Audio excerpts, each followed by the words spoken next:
Hello everyone, welcome to our new blog Snehashri's world. তো আজকে আমার হাতে দেখতেই পাচ্ছ এটা কি। হ্যাঁ, এটার পরে আমি ঘটনাটা বলবো। তো আজকে আমি সেই ব্লগটা নিয়ে চলে এসেছি। তো গিফট পাওয়ার আগে ছোট জামাই গিফট পেয়ে গেছে। ছোট জামাই গিফট পাওয়ার পর এই যে বড় জামাইকে আমার দিদা গিফট দিচ্ছে, আশীর্বাদ ও ভালোবাসা। তো সেই জিনিসটা দেওয়ার পর আর দিদার জমানোর যেটুকুনি পুঁজি পায় সেইটুকুনি তাদের জামাইয়ের হাতে তুলে দেয়। তো সেইটাই সে খুশি হয়ে পেয়ে খুব আনন্দ করে তাকে দিদাকে নমস্কার করেছিল। আর সত্যি কথা বলতে দিদা আমাদের সবার থেকে বড়, দিদার ভালোবাসাটাই অনেক।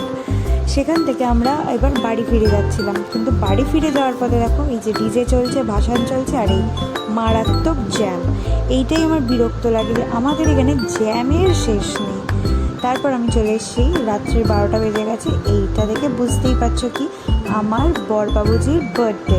তো বরের বার্থডের জন্য আমি কেক নিয়ে রেডি হয়ে এই যে তাকে উপহার দিচ্ছি। Happy birthday to you, happy birthday to you. মুখ দেখো না, happy birthday to Jeet, happy birthday to you. তো বার্থডের কেক কাটার পর নিজেই আগে খেতে চাইছিল না, আমি বলছিলাম খেয়ে নাও, বাট খাবে না, আমাকেই খাওয়ালো। খাইয়ে দাইয়ে কেকটাকে রেখে দিয়েছিলাম কালকে মা বাবা সবাইকে দেবো বলে। তারপর আমরা কেক খাওয়ার পর রাত্রিবেলায় কেক কাটিংটা করেছিলাম। আগের বছর ভাইও ছিল, যদিও এবছর ভাই নেই, তাই জন্য আমাকেই করতে হলো সমস্ত।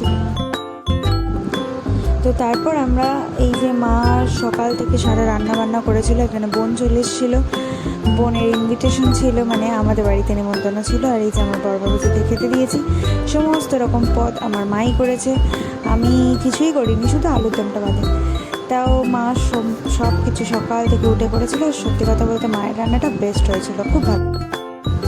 তারপর ওখান থেকে আমরা বেরিয়ে পড়েছিলাম মদিয়ালি যাওয়ার উদ্দেশ্যে।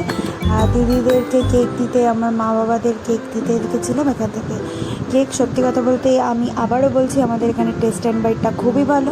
অবশ্যই মদিয়ালি টেস্ট অ্যান্ড বাইটটা খুবই ভালো। তো সেখান থেকে আমরা কেক নেওয়ার পর একটু খাওয়া দাওয়া, পেট পুজো করার পর বেরিয়ে পড়েছিলাম একটু দিদিদের বাড়িতে। দিদিদের বাড়িতে বৃষ্টি হচ্ছিলো ওখানে খুব, তাই ভিডিওটা নিতে পারিনি। এখানে এসে আমরা রাত্রেবেলা আমার মা রান্না করেছিল, আমার মা জামাইকে খাওয়াচ্ছিল তার বার্থডেতে। আর সেই করে সব খাওয়া দাওয়া করে বাড়ি ফিরলাম। দেখা হবে টাটা পরের ভিডিওতে। সবাই ওকে আশীর্বাদ দিও, ভালোবাসা দিও, আর হ্যাপি বার্থডে জি, টাটা।